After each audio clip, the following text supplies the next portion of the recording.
지금과 다르게 살고 싶다면 성공한 사람들이라고 해서 처음부터 가득 채워진 잔을 들고 건배를 외친 건 아니다. 그들 역시 우리와 똑같이 빈잔을 가지고 태어났다. 다만 그들은 그 잔을 채우려고 항상 분주하게 움직였다. 태초에 빛이 있었다거나 신성한 알에서 태어났다거나와 같은 말은 우리에게 어울리는 말이 아니다. 태초에 모든 걸 갖고 태어났는데 무슨 노력이 필요하겠는가? 만일 그런 사람들이 있다면 태어난 대로 그냥 살면 될 일이다. 애석하게도 인간은 대부분 약점을 갖고 태어난다.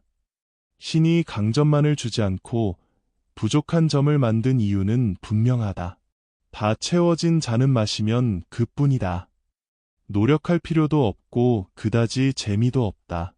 도대체 빈 잔을 어떻게 채울 것인가? 이 질문엔 도대체란 수식어가 따라붙는 걸 눈여겨봐야 한다. 미국 100달러짜리 지폐 초상화의 주인공은 벤자민 프랭클린이다. 그는 과학자이자 철학자, 정치가, 나아가 미국의 정신으로까지 추앙받고 있는 미국의 전설 중 한 사람이다. 그러나 14살 무렵까지 그는 도덕적 결함이 많은 보통 아이에 불과했다. 그 역시 결코 우리와 다르지 않은 평범한 사람이었던 것이다. 14살이 된 그는 지금과 다르게 살고 싶다는 결심을 하게 된다. 그리고 그 즉시 새로운 나를 만들기 위한 계획을 세웠다. 그는 도덕적으로 완벽해지겠다는 계획을 세웠고 그것이 가능하다고 믿었다. 하지만 한 가지 잘못을 하지 않기 위해 조심하다 보면 불쑥 생각지도 않았던 데서 실수가 발생했다. 결국 그는 늘 정확하고 일관성 있는 행동을 하기 위해 나쁜 습관을 버리고 좋은 습관을 몸에 익히기 위한 방법들을 생각해냈다. 한 성공한 사업가 역시 이와 비슷한 말을 했다. 어떤 사람이 담배를 끊지 못하는 모습을 보고 성공의 길이 하나 있는데 뭔지 아세요? 나쁜 습관을 버리고 좋은 습관을 채워가면 되는 거예요. 라고 지적한 것이다. 이를 통해 우리는 성공한 사람들만이 아는 노하우가 있다는 걸 알 수 있다. 프랭클린은 새로운 나를 만드는 계획의 출발점으로 13개의 덕목을 정리했다. 이어 그 덕목에 맞게 자신이 해야 할 실행 규칙을 몇 가지 덧붙였다. 그리고 철저하게 이를 지켜나갔다. 물론 그걸 따라하기는 쉽지 않았을 것이다. 하지만 성공한 사람과 성공하지 못한 사람의 차이가 바로 거기에 있다. 성공하지 못한 사람들은 그걸 알면서도 실행하지 않는다. 반면 성공한 사람들은 자신이 세운 원칙과 기준을 지키기 위해 끝까지 최선을 다한다. 프랭클린은 자신이 세운 규칙들을 엄격하게 지키면서 실행했다. 모르면 모른 대로 살겠지만 알면서 게으른 건 성공을 방해하는 죄악이다. 이렇게 생각해보자. 우리 삶에서 중요하다고 생각하는 키워드는 몇 개인가?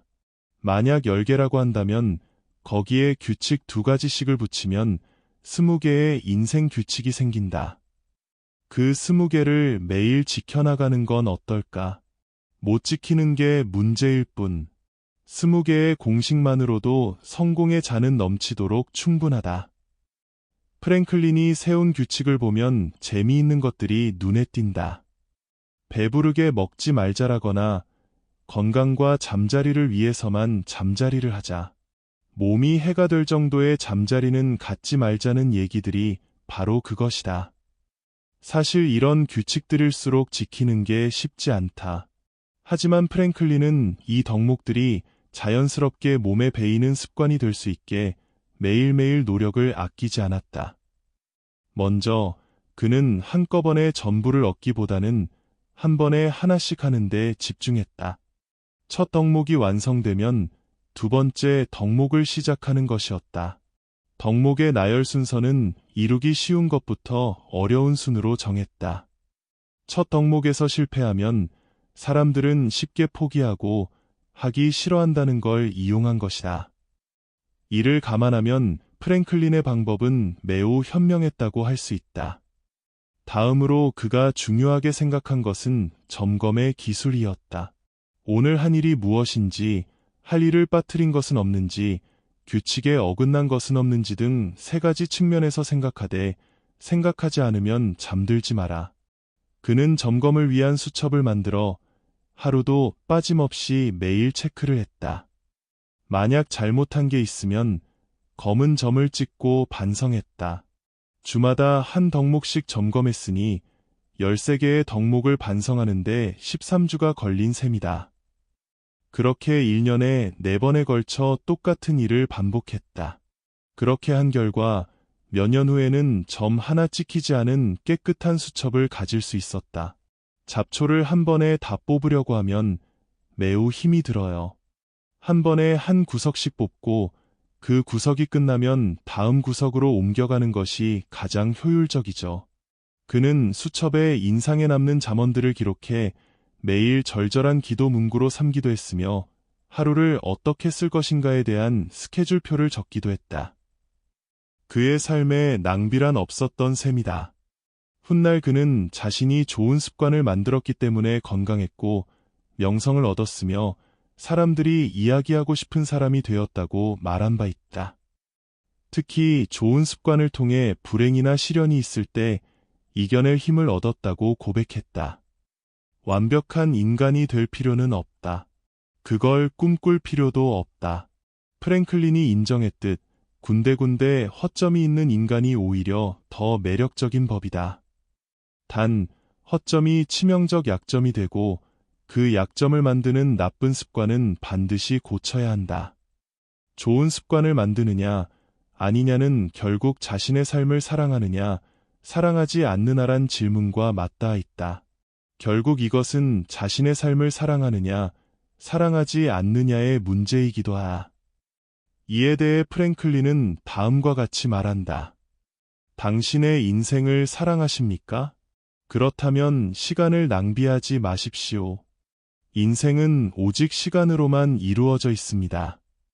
만약 당신이 어떤 목표를 이루고자 한다면 어떻게 해야 할까? 다시 프랭클린의 말을 들어보자. 나쁜 습관을 버리고 그 자리를 성공에 필요한 좋은 습관들로 채우면 됩니다.